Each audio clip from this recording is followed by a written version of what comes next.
Good morning friends, আমি পুবালি। আশা করি আপনারা সবাই খুব ভালো আছেন। আমিও খুব ভালো আছি। তো আজকে আমার বেলফুল গাছটা একটু পরিচর্যা নিয়েই আমরা স্টার্ট করব। বুঝতে পেরেছেন? বেলফুল গাছটা তো গরমকালে প্রচুর ফুল দেয়। তো মাঝে একবার ওর প্রুনিং করে দিয়েছিলাম, কিন্তু আজকে আবার একটু প্রুনিং করে ওকে একটু খাবার দাবার দেব। তো কি খাবার দেব আর কিভাবে কি করব, চলুন আপনাদের সাথে নিয়ে শুরু করা যাক আজকের কাজ।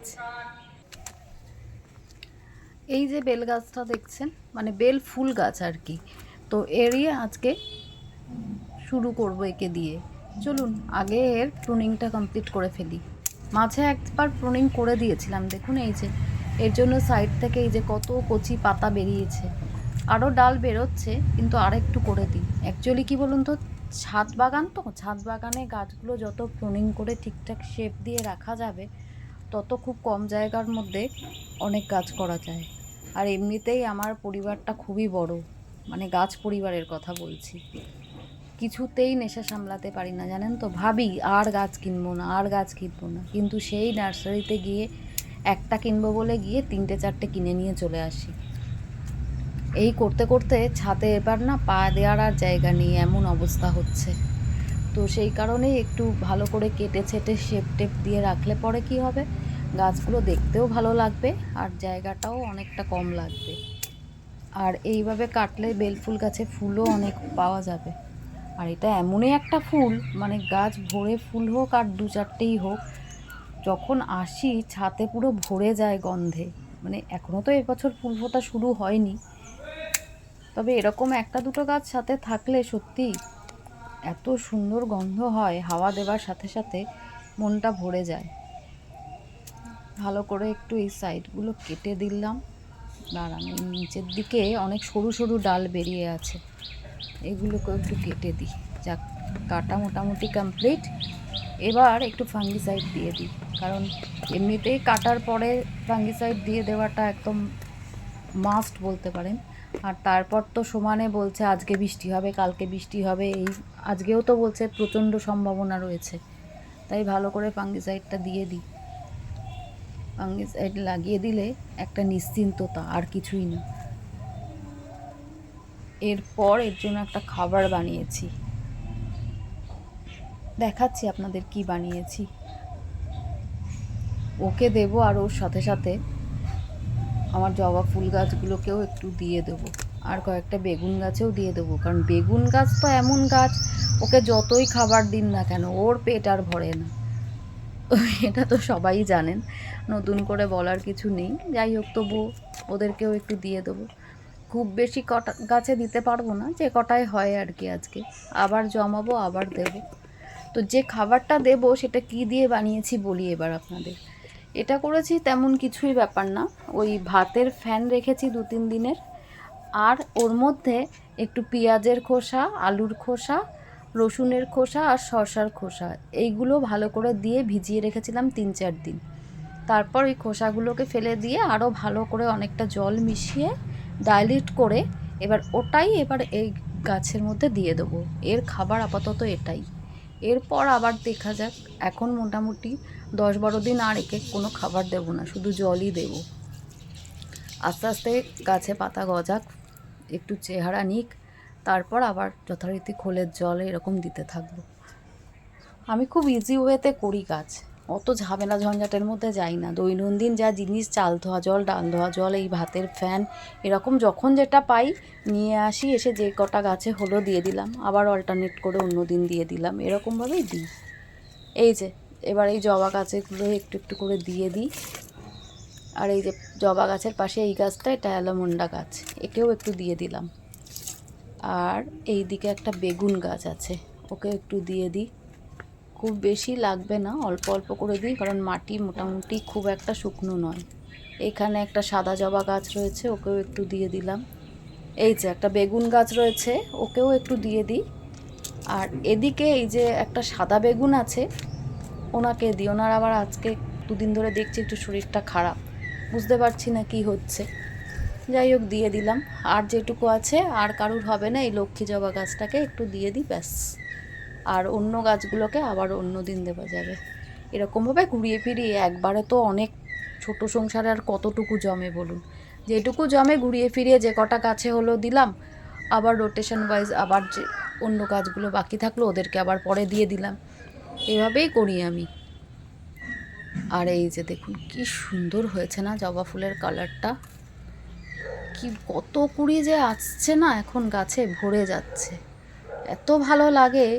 মোটামুটি এরকম কিছু গাছ যদি বাগানে রাখা যায় না, তাহলে দৈনন্দিন পুজোর জন্য আর ফুলের অভাব হবে না। বাগানে আসলে মনটা যেমন ভালো হয়ে যাবে, তেমনি আপনাদের দৈনন্দিন কাজটাও মিটে যাবে। হাজারি গোলাপ গাছটা দেখুন, ওফ, মনটা ভরে যায়, ফুলে ফুলে ভরে যাচ্ছে গাছটা। একবার হলো আনার পরে, তারপর সব গাছের ফুলগুলো কেটে ভালো করে প্রুন করে দিয়েছিলাম। আবার দেখুন কি সুন্দর ঝাঁকে ঝাঁকে ফুল হচ্ছে। এটা তো পিঙ্ক কালার, একটা রেড কালার আনার খুব ইচ্ছে আছে, যাওয়াই হয়ে উঠছে না নার্সারিতে। গেলে এবার একটা রেড কালার নিয়ে আসবো, আর নিয়ে আসি তাহলে আপনাদের নিশ্চয়ই দেখাবো, দেখা যাক কবে আনতে পারি। আর এই তো নয়নতারা তো রয়েইছে, আর নর্মাল যে জবাগুলো হয় এগুলো তো প্রতিদিনই হচ্ছে, নয়নতারাও হচ্ছে।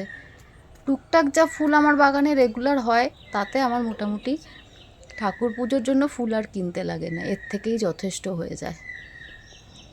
আর ওই শুধু বৃহস্পতিবার একটু কিনি ব্যাস, কারণ ওই দিন তো একটু অন্য জিনিসপত্র লাগে, সেগুলো তো আর বাগানে অ্যাভেলেবেল না, ওই কারণেই। বুঝলে আমার বাগানের ফুলেই আমার নিত্য পুজো হয়ে যায়, অসুবিধার কিছু হয় না। আসলে যখন যেখানে যেটুকুই বাগান করুন, শাক সবজি ফল যাই করুন, তার সাথে দু চারটে ফুল গাছ না থাকলে আর এরকম সুন্দরভাবে ফুলগুলো ফুটে না থাকলে মনটা ভালো লাগে না, মানে কাজ করার এনার্জি পাওয়া যায় না। এই যে দোপাটির অনেকগুলো কালারই আছে, এখানে সাদা আর ভায়োলেটটা রয়েছে, পরে দেখাবো অন্য কালারগুলো।